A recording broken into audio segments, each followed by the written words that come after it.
Bonjour, bonsoir, tout dépend de là où vous êtes actuellement. Je tiens à vous dire aujourd'hui qu'aucune situation de la vie ne peut vous mettre à genoux si vous savez vous mettre à genoux devant Dieu. Si vous savez vous mettre à genoux devant Dieu, dans la présence de Dieu, alors vous serez debout face aux situations de la vie.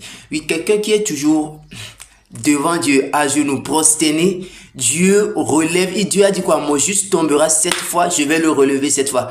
Il n'est pas écrit nulle part que tu n'auras pas de problème, que tu ne tomberas pas. Tu vas avoir des problèmes. Je ne parle pas de tomber dans le péché forcément, mais des problèmes et des situations de la vie qui vont te venir. Mais tu dois tenir debout. Oui, Dieu te tient debout aussi. Et il faut comprendre que, quelle que soit la nature du problème qui t'arrive, tu n'es pas sur la terre en aucun cas pour subir. Assujettissez, dominez-la. Voilà ce qu'on a dit. Et remplissez la terre. Voilà ce que Dieu a dit. Donc, assujettis les situations. Quel que soit ce que c'est, les émotions que ça va générer. Oui, tu peux pleurer 2 jours, 3 jours, mais après, jette les émotions. Jette les émotions et assujettis ça. Terrasse-moi ça. Terrasse ça. C'est quelle situation de la vie qui veut te faire pleurer? Arrête. Arrête. Pleurer ne va rien arranger. Arrête. Arrête. Il ne faut pas pleurer. Tu n'es pas né pour venir pleurer sur la terre. Tu as déjà pleuré quand tu étais sorti du ventre de ta mère. C'est bon. Maintenant, on ne pleure plus. Bon, quelqu'un dit c'est interdit de pleurer. On ne pleure plus. On ne pleure plus. Bon, si tu veux aller pleurer aussi, va te mettre à genoux dans la présence de Dieu. Pleure. Pleure là-bas. Pleure bien. Une fois pleuré là, dans la vie, si tu retournes sur le terrain, sois debout. Oui, sois debout. Le Saint-Esprit, on dit, et l'Esprit entra en moi et me fit tenir debout. Donc, il y a des choses où, dès que tu vas dans la présence de Dieu, il te charge. Quel que soit ce qui t'a confronté dehors, dès que tu rentres dans le lieu secret, le Saint-Esprit va te permettre de te tenir debout. Il n'y a pas un lieu qui peut reconstruire l'homme plus que la présence de Dieu. C'est impossible. Parce qu'on est sorti de là. On a été créé par là. Donc, c'est comme un retour à l'usine. Quand la voiture panne là, on l'envoie à l'usine. 2 jours de réparation. Tu es ressorti tout neuf. Enfin, me dire, c'est pas lui qui a des problèmes là. C'est pas moi. On dit, 2 Corinthiens 5, verset 17 dit quoi? Si quelqu'un croit en Jésus, il est une nouvelle créature. Les choses anciennes sont passées, voici toutes choses sont devenues nouvelles. Je mets l'inimitié entre toi, entre le serpent et la postérité de la femme. La postérité de la femme t'écrasera la tête. Et lui, il va de temps en temps aussi te mordre le talon. Donc ça veut dire que lui aussi va essayer. Mais dans son essai là, je vais lui écraser la tête dès que j'ai l'occasion. Et pour écraser, on n'est pas à genoux. On n'est jamais à genoux pour écraser. Pour écraser la tête du serpent, on est debout. Tu es debout et tu écrases ça bien. Tu écrases ça bien. Bon, je ne sais pas ce que tu traverses. Bon, c'est vrai, on n'a pas vécu la même chose. Mais une chose est sûre, c'est que Dieu nous connaît tous. Dieu sait tout ce qu'on traverse. Va dans sa présence. Oui, va dans sa présence. Son esprit te rendra capable de triompher de toute situation de la vie. Et de te refaire quand tu es abattu au-dedans de toi, il n'y a plus d'espoir, il n'y a plus de... Au fait, il y a le Saint-Esprit qui... J'ai dit, décide de briser les chaînes, de briser les limitations. Décide de... Fight! Ne laisse pas, ne laisse pas. Donc non, cette vidéo-là ne va pas se limiter à moi-même. Ça va aller solliciter la grâce et la prière des pères. Il faut une voix qualifiée pour te relever. Il faut une voix là.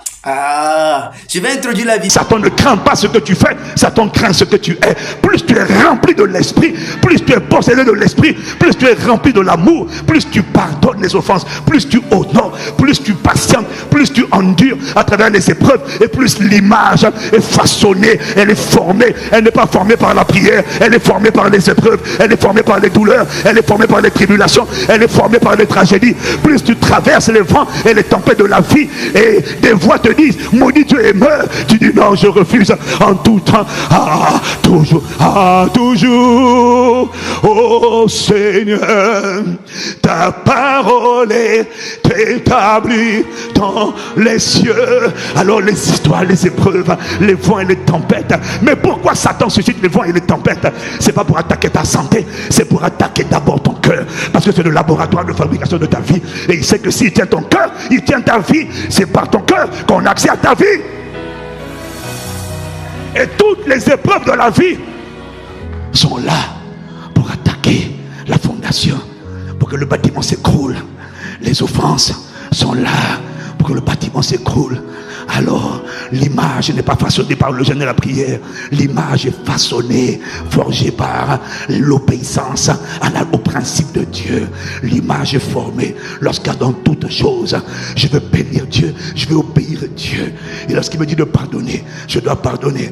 Lorsqu'il me dit d'honorer, je dois honorer. Lorsqu'il me dit d'être fidèle, je dois être fidèle. Je dis à Dieu, tu es en train de te dire que ce que Satan combat le plus, pourquoi il attaque ton cœur? C'est parce que ton cœur est l'usine. Ton cœur est l'usine dans laquelle Dieu vient greffer son image. Et que quand quelqu'un, malgré les épreuves, malgré les tribulations, malgré les douleurs de la vie, continue de garder l'amour de Dieu, la paix de Dieu, la joie de Dieu, au milieu de l'affliction, lui il apprend à développer la joie du Seigneur, qui est une force qui vient le fortifier. C'est ça que Satan, pourquoi le diable ne redoute pas ton onction, il redoute la formation du caractère de Dieu, parce que le caractère de Dieu te fait ressembler à Dieu. Et plus tu ressembles à Dieu, plus tu deviens effrayant, plus tu deviens étincelant. Je suis en train de te dire que ce qui te rend effrayant dans le monde des esprits, ce n'est pas ton titre d'apôtre ou de pasteur, c'est l'image, le visage qu'on voit de toi, le lion de la tribu de Judas, l'étoile brillante du matin à Shatapaya. Lorsque les épreuves viennent, les épreuves sont là pour casser le dépôt, l'image de Dieu à l'intérieur de toi. C'est ça sa cible, c'est ça qu'il craint. C'est pas ton onction, ta petite puissance. Tu vas faire quoi avec ça? Et laisse-moi te dire une chose, laisse-moi te dire. Là-dedans, la plupart des chrétiens ne résistent pas. Emportés par l'orgueil, emportés par la cupidité, emportés par la jalousie, emportés par l'envie. La plupart des gens ne gardent pas l'image. La plupart des gens ne supportent pas. Ils ne gardent pas. Quand Satan vient les secouer un peu, ils sont ébranlés.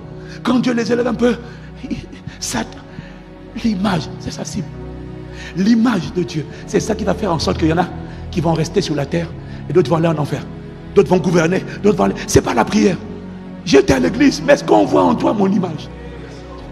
Est-ce que l'offense, est-ce que l'impudicité, le combat de Satan, c'est attaquer l'image? Est-ce que je parle à quelqu'un? La bataille de l'image. Il y a des choses qu'on enseignait. Hein? On vous fait des séminaires sur le mariage. Pourquoi on fait autant de séminaires sur le mariage? Il y a autant de foyers brisés malgré tout. Pourquoi? Parce qu'on a une génération qui s'est éloignée de la priorité qu'elle devrait de chercher. Ta première quête que tu dois chercher quand tu es né de nouveau, c'est pas la puissance, la bénédiction, le mariage, l'argent. La première chose que tu dois chercher, tu dois désirer ardemment. C'est la première chose que Dieu avait mise en toi. Son image, son caractère. C'est la seule chose qui va te garder dans la durée. La première chose que tu aurais dû chercher, c'est accorde-moi la grâce de t'aimer. Accorde-moi la grâce de connaître ton amour. Accorde-moi la grâce de te connaître. Accorde-moi la grâce de te désirer. Malgré les épreuves, accorde-moi la grâce de t'aimer. Et dans la douleur, une fois te dit maudit Dieu et meurt, tu dis non, à toujours Dieu. Ta parole est établie dans le ciel. Je bénirai l'Éternel en tout temps et sa louange sera toujours de ma bouche. Je célébrerai mon Dieu tant que j'existerai. Passe de temps en temps, en tout temps. Mais qu'est-ce que tu es en train de faire? Tu es en train de garder le dépôt, tu es en train de garder l'image, parce que la stérilité, les offenses, les douleurs veulent défigurer l'image. Et si l'image est défigurée, même si tu continues d'entendre la voix de Dieu par ton pasteur, même si Dieu te donne des visions de ton futur, Satan a déjà un pied dans ton futur. Tu ne peux pas, Dieu ne peut pas t'emmener où il veut t'emmener. Voilà pourquoi la plupart des chrétiens le manifestent. Lève la voix. Écoute-moi. La prière la plus puissante que tu dois faire aujourd'hui, que tu dois faire tous les jours de ta vie, c'est pas oh, donne-moi le travail, donne-moi le mariage. Non, il a dit fais de l'Éternel tes délices et il t'accordera ce que ton cœur désire. Je ne suis pas contre le fait de prier pour les autres. Je suis en train de te dire un secret que j'ai appris, un secret que le pasteur m'avait appris, un secret que chacun d'entre nous ici a appris.